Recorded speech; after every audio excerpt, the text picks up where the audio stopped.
Hey guys, welcome back to my channel. My name is Carrie Jane. Today I'm going to be making a little video for those of you who celebrate Christmas or are generally just a part of the holiday season, whatever you celebrate. And this is actually my second Christmas video. Last year I made a video, it was on the spirit of Kuan Yin.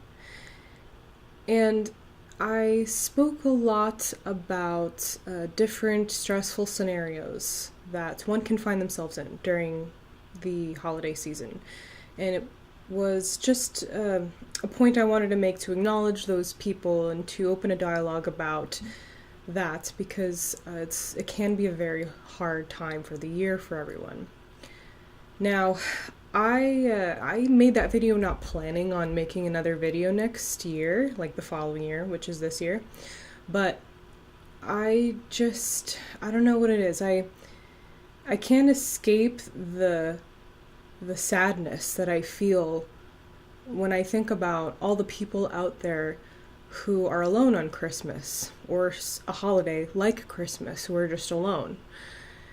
And in that video, I explained there's many ways you could be alone. You might not have people. Not everyone gets to have people, or perhaps you feel alone in your family, or perhaps there's, these traumas that you're going through, etc. And I just think there's more people out there who are alone on Christmas that are not really acknowledged and who we don't pay enough attention to.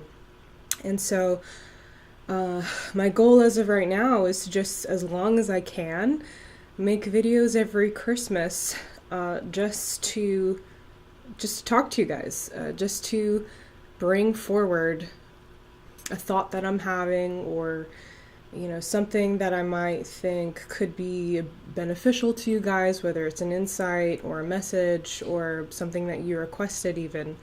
So that's why I'm deciding to make another video this year, and that's why I'm hoping there will be another video next year, and I'm hoping that I can do this for a very long time so that at the end of my life there's 8 hours of footage out there or something like that of me just talking to people like you and I, and people who, as I said before, are unfortunately alone this time of year, or in their lives even, perhaps.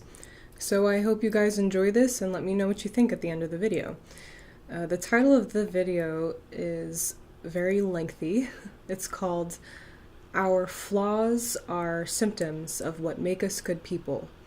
And this actually started out a very long time ago as a blog post that I wrote. And it's just an idea I had, thoughts that I had that helped me, understand people, and just, something that's rolling around in your brain that you feel like jotting down, essentially. But this one sentiment has helped me throughout this whole year, and in this holiday season, which is supposed to be joyous, which is supposed to uplift us and be a celebration and a time of giving and a time of receiving and a time of being in the moment, and which is very hard for us in this paradigm. So back to the topic. Let me explain the title. Our flaws are symptoms of what make us good people. Quick tea break. I got my Christmas mug on. So I don't know if this will be something that other people understand, but I am constantly trying to wrap my brain around people. Because I'm an empath, because I am very pragmatic. I'm a practical person, so people are pretty emotional, so that's just, I understand that difference. So I understand people are going to have different thoughts and feelings than I do, but it goes beyond that. It goes beyond just being an empath and stuff. I really just don't understand why people do what they do most of the time, no matter how much I analyze their chart, no matter how much faith I put in them, no matter what, period. So my whole life I've struggled with just trying to figure out why people are the way they are, uh, in their shadow sense. Not obviously not in the way they're good people, but the way they're bad people, what they do to others. And this time of year, we're kind of forced into social situations where we have to be around people whether we like it or not.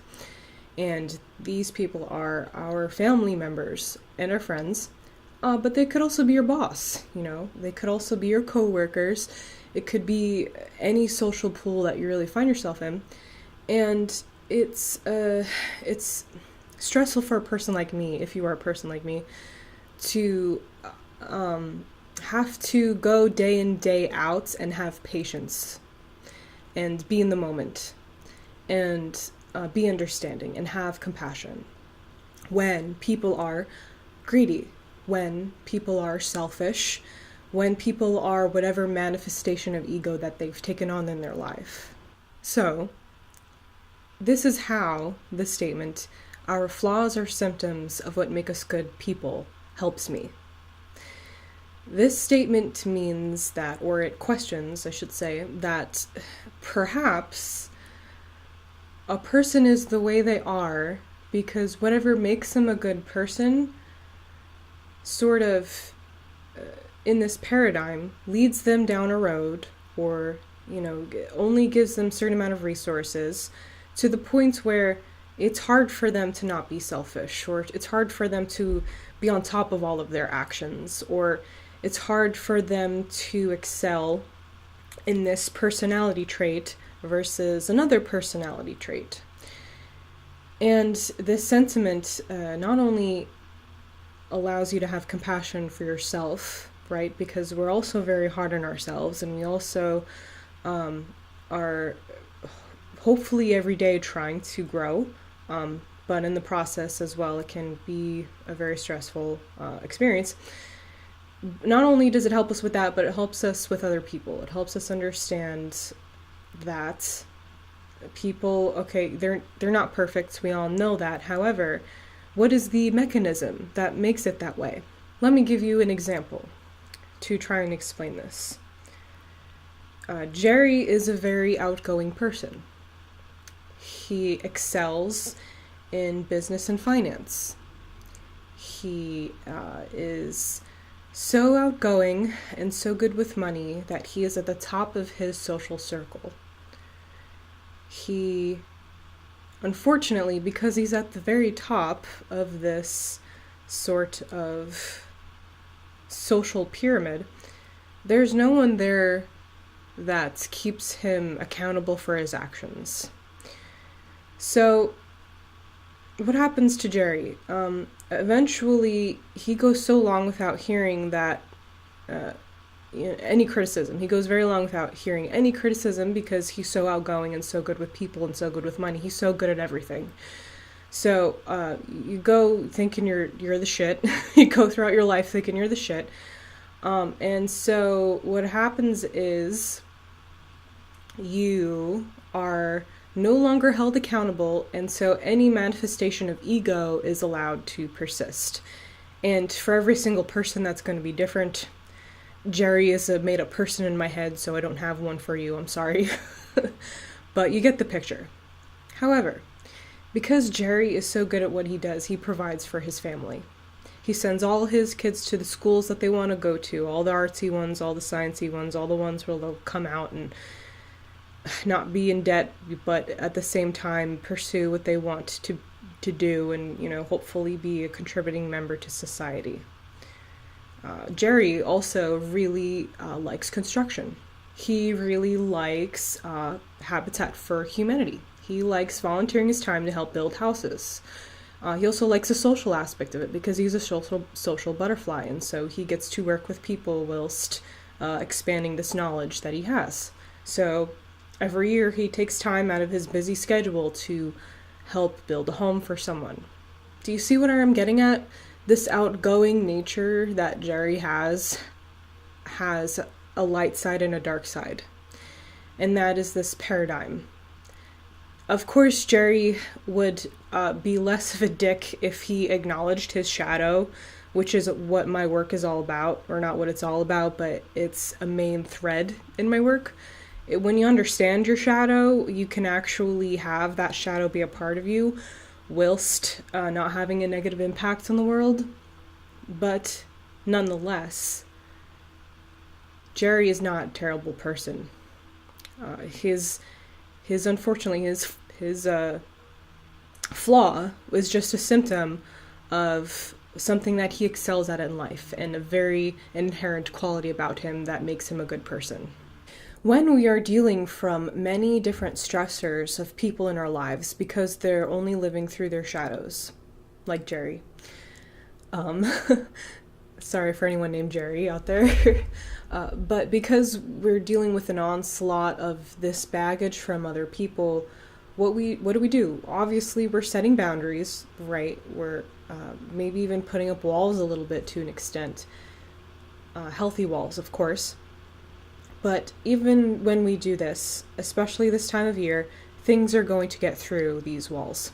And it's going to have an effect on our peace of mind, and it's going to have an effect on a period of time, like I said in the beginning, when it should be about joy, and when we definitely need to be in the moment and appreciate what we have. And so that is when it comes, the stuff leaks through the walls, that is when this sentiment has helped me the most. Because after all of that, even I'm sitting there and I'm in despair, and I'm sitting there, or I'm upset because of all the toxicity around me, I can still say to myself, this person's flaw is just a symptom of what makes them a good person, and then that allows me to have compassion for them, and now I'm full of compassion instead of whatever toxicity that I had carrying around with me. And so that's why I think this could potentially be a very good video for this time of the year, but honestly, it could be helpful to you at any time of the year. I would love to hear what you have to say about this video, or if you have any questions about what I just said. And or just tell me how your holiday season is treating you, and any things that you've come across, or anything that you would like to share in this community. Yeah, before I wrap up this video, I just want to quickly bring up the topic that I actually had in my last video, which was that I am raising my prices on my numerology report. So if you're watching this right now and it's still before 2019, please get your report now. Like, if you've been watching my numerology videos, which are becoming very popular right now, and you've been thinking about it, please get one now, before the prices go up. And also, the next video I'm going to try really hard to make before the new year. I really am. It's just things are really hectic, but I'm going to make a very large effort to get to you the last requested video that I have, which is what is to come in 2019 through the lens of numerology.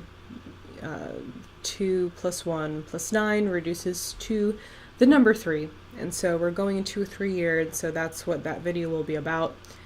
And lastly, before I wrap this video up, I did update my Patreon, and so now, starting the new year, I will be making exclusive content for anyone who wants to be a patron.